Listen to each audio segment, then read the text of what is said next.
Let's go, baby. Let's get it. Come on. Let's go. Let's go. Let's go bring it, man. Let's go get it. Come on. Stamina. Go make some plays. Great protection right there. That was beautiful. Keep battling now. Hey, the run game's money. The run game's money. Hands and feet. Hands and feet. Stay inside. Let's go. Bust it open. Bust it open from here on out. From here on out. From here on out. Let's go, Bowles. Hey, Bowles, bust it open. Bust it open. Let's get it. Jerry, mother, Judy. Let's do right. Here we go. The 1-point loss to Seattle still stings, especially the highly questionable call to go for a 64-yard field goal. But the Broncos are moving on, and so are we. Great, we're moving on. I think we got all the corrections done. Let's rock and roll.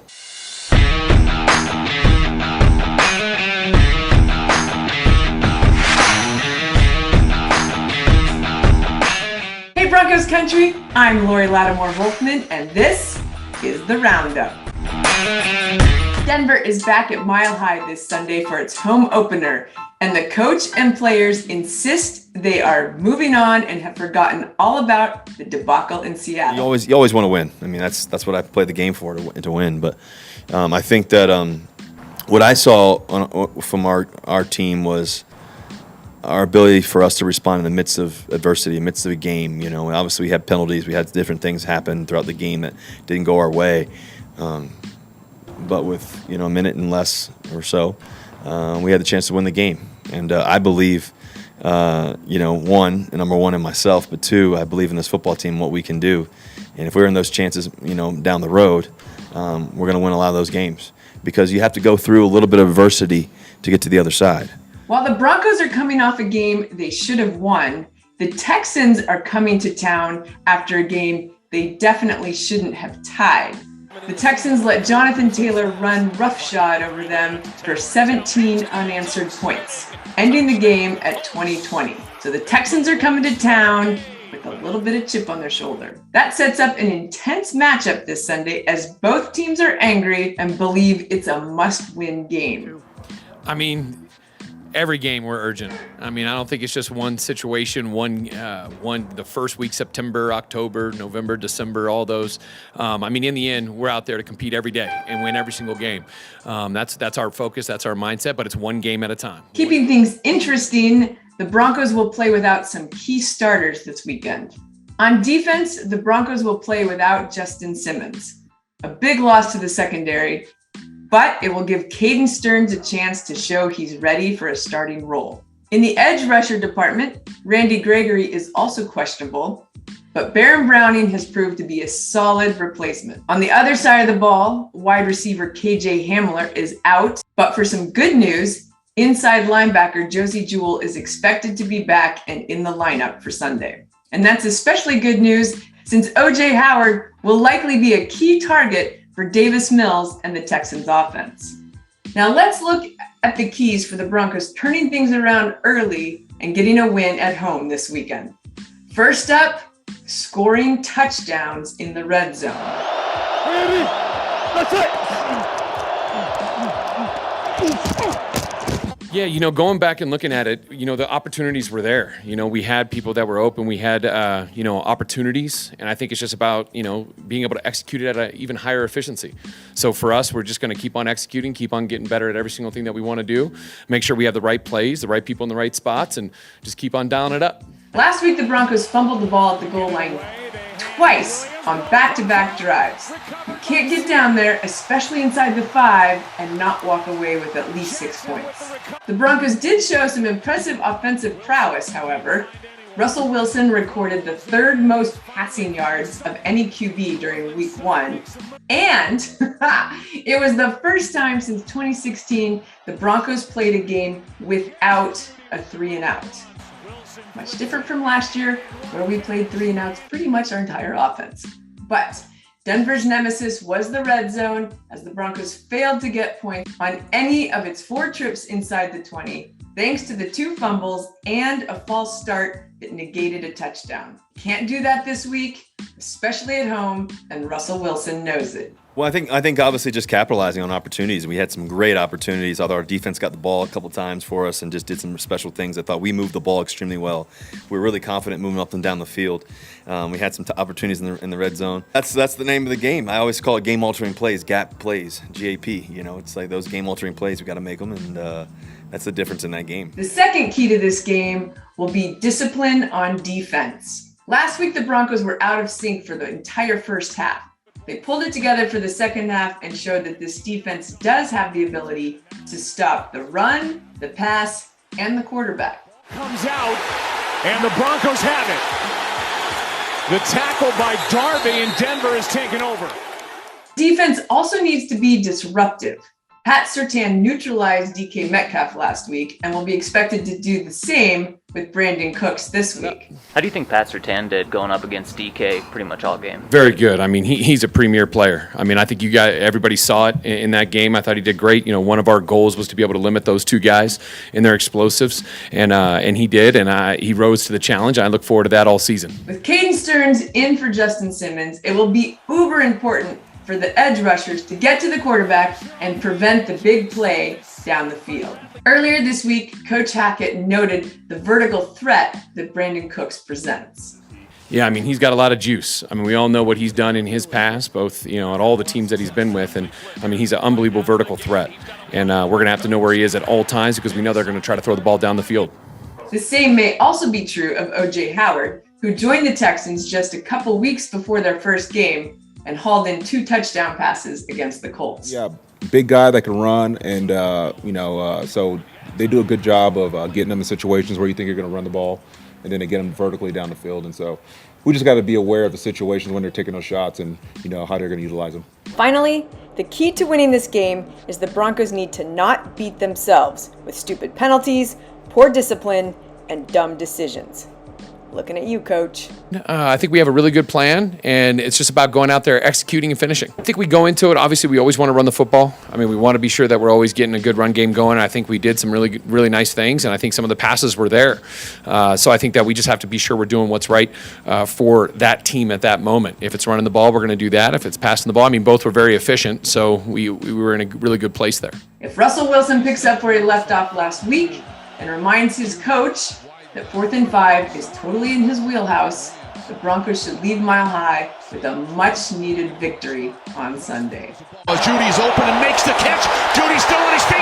Down the sideline, 25, 20, 15, 10, 5. Touchdown, Denver!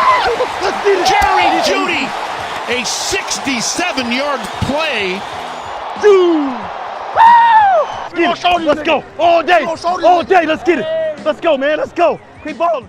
Okay, Broncos country, you know what time it is, so say it with me.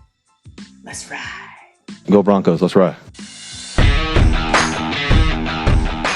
Highly questionable call to go for a 60-yard torched. Oh, jeez.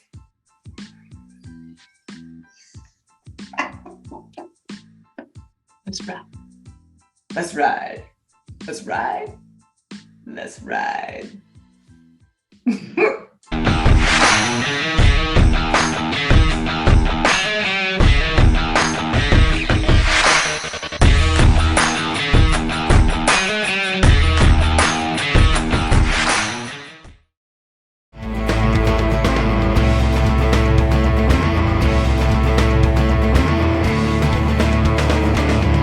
Welcome back into another edition of Battle Red Radio. I'm your host, Colton Molesky, and we have a special guest today. Wanted to bring in somebody with some perspective on the Denver Broncos. So I have Laurie Latitmore-Volkmann. She is an editor for the Mile High Report, and she's going to be giving us a little bit of a look at the Broncos, an educated look, because Laurie, you're looking at this team every single day, so we are coming to you for your expertise. First of all, how are you doing?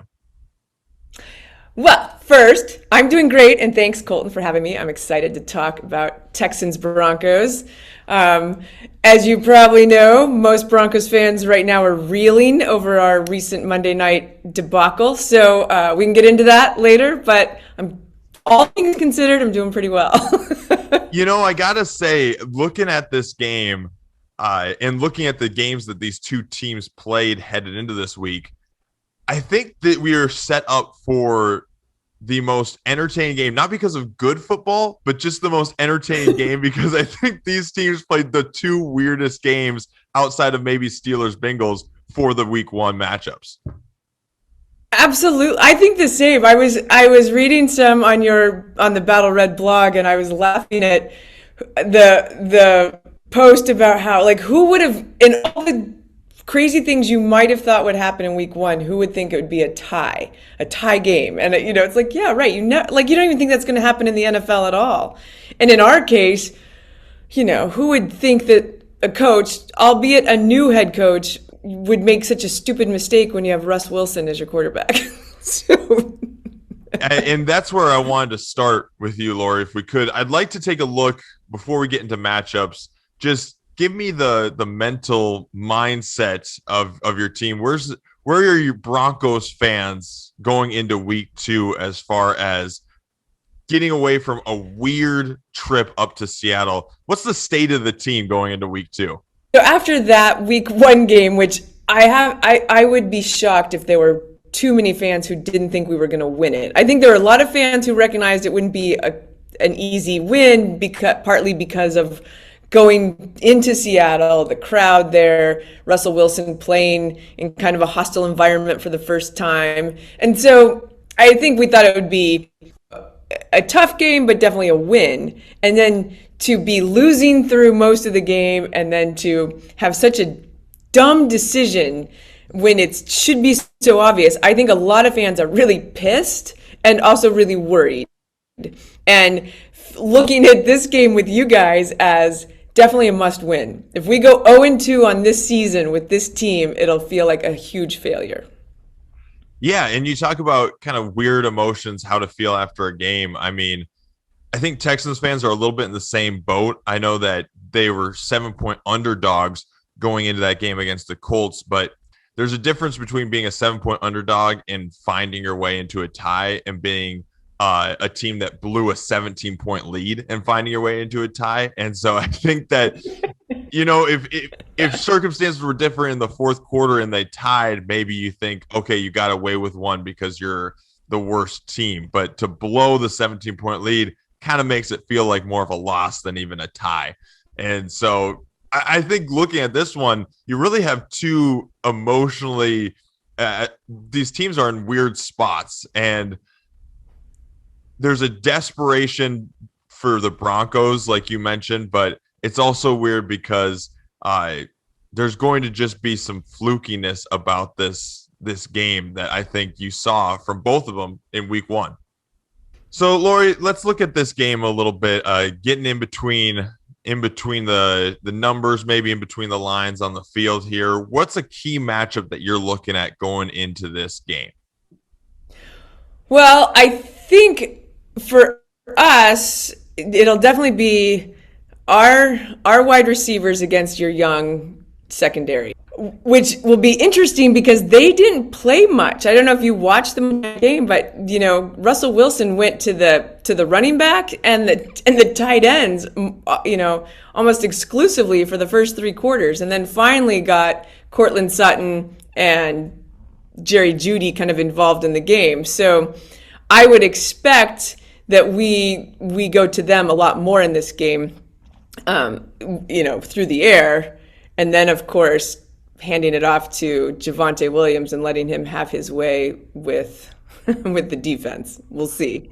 Well, and that's the tough part too, is that you have a guy in Sutton that I think seems a lot like Pittman, who just torched the secondary last week to the tune of 121 yards. And on the ground, I mean, Williams looked really, really good. You obviously had the fumble from both running backs, but he looked really, really good. Melvin Gordon was getting a lot of play, and the defense against the run last week allowed over 160 yards to Jonathan Taylor. Obviously, Jonathan Taylor is probably the best back in the league right now, but there's definitely going to be some yards. I think the question will be, for the Texans side of things, can they play that bend, don't break style of defense and keep them out of the end zone? And again, 2 really fluky games. They were, 13 plays inside the 10 without touchdowns, the Broncos, I believe the stat was that I saw. Yeah. And 2 on back-to-back drives, fumbling at the 1 yard line. I think that's never happened in the NFL before. And Laurie, like you were mentioning earlier, one of the things that I was noticing for the Texans side of things, as challenging as it might be on defense for them to handle their receivers, the running backs that the Broncos are throwing at them, I think they could have something with their tight ends. You have a couple of different guys. You're not really sure who is going to be the star in that rotation, but I would say our tight ends versus your defense, that seems to be what Geno Smith was able to make some hay off of. I don't know if that's just because he didn't trust himself to go outside or if because there's actually a weakness there, but that's where all of the yards and touchdowns were for the Seahawks. Yeah, no, exactly. I would say both of those answers. I think, Pete Carroll is very good at putting together a game plan and knowing a weakness. And it actually hasn't been a secret. I mean, for years, the Broncos have been soft in the middle. We've always struggled really with having really good linebackers, and we've had a good secondary, but that middle has always, I like how you said soft. It has been soft. And we, last week, and I think it's probably likely this week, we were without our starting linebacker, Josie Jewell. And this week, we're also going to be without Justin Simmons, who is one of our, best and a whole safety. So,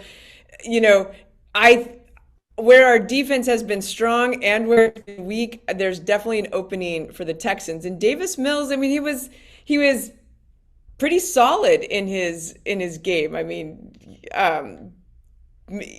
connecting to some guys, to OJ Howard, which what he practiced for a week maybe with Davis.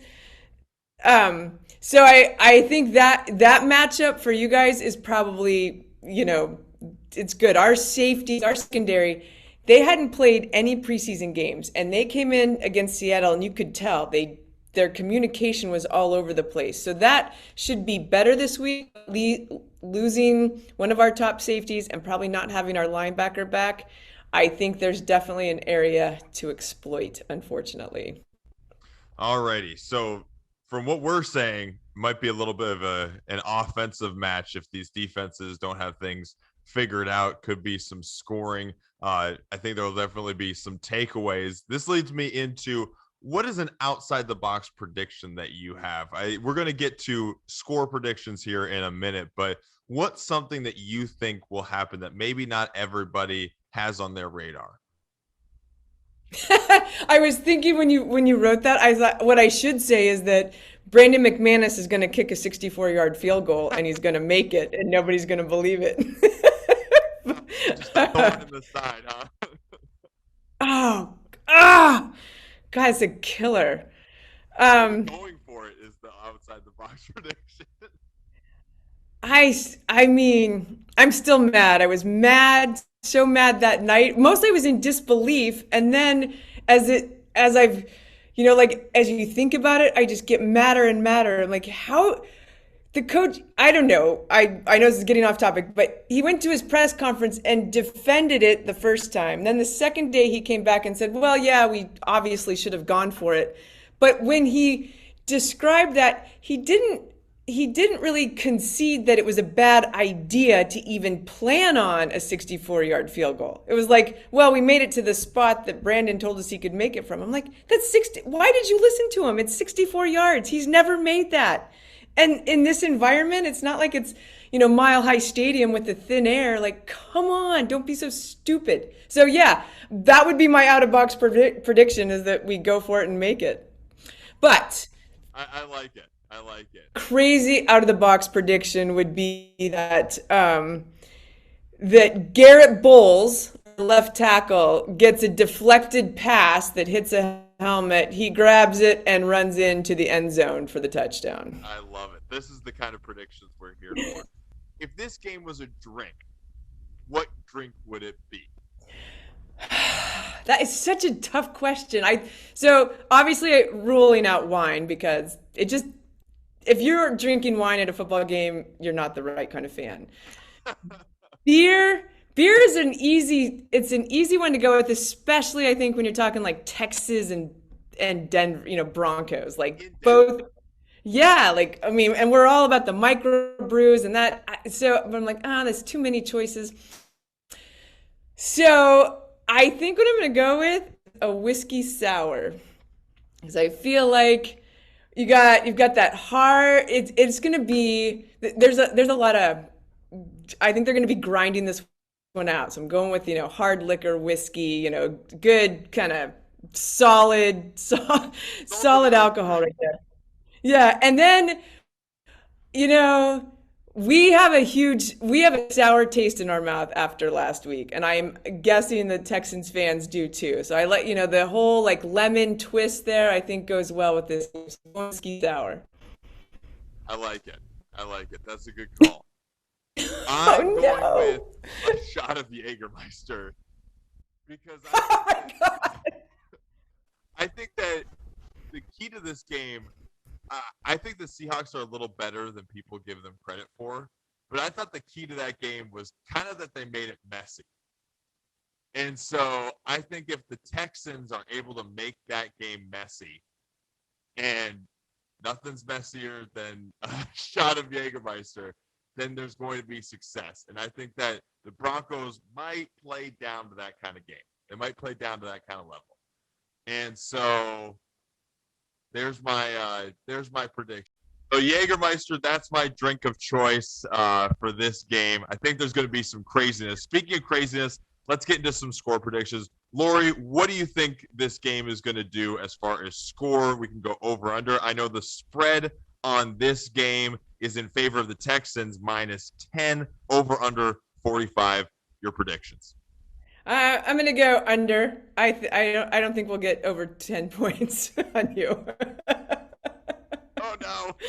Here's my prediction. I think the Broncos offense will get in better sync. I think the defense will hopefully be in better sync, but because we're losing some, I think it's going to be a fairly high scoring game by both offenses, and I think it will probably be close. So I'm going to go 31-27 Broncos. 31-27 Broncos. I think that the Broncos will have a little more success. They'll be at home. I think that this is probably going to be 35-21. It's going to get messy, but I think in that second half, things are going to start clicking for the Broncos. 35-21 probably Broncos. If it is messy and it is low scoring, that will favor the Texans. I don't think that will be the case. I think Russell Wilson finds his stride. But there we go. There you have it. Thank you, Laurie, so much for joining us. You can check out what she writes, all the work she's doing over at the Mile High Report. Make sure you're checking out all the SB Nation blogs if you are trying to find some football content on Sunday after Sunday, leading up to it, whatever it may be. Laurie, you have anything to plug before we head out? Yeah, well, of course, Mile High Report, and you can find me on Twitter at DocLLV, and you can check out my YouTube show, The Roundup, on MHR Live on YouTube. Laurie, thank you so much for joining us, and make sure that you are subscribing wherever you're getting your podcast to make sure you're getting every single show of the Battle Red Radio. I'll be back Sunday night for a Monday morning show. Let you know how everything went with a full reaction to Sunday's game. Laurie, thanks so much for joining us. Thank you so much for listening to another installment of Battle Red Radio.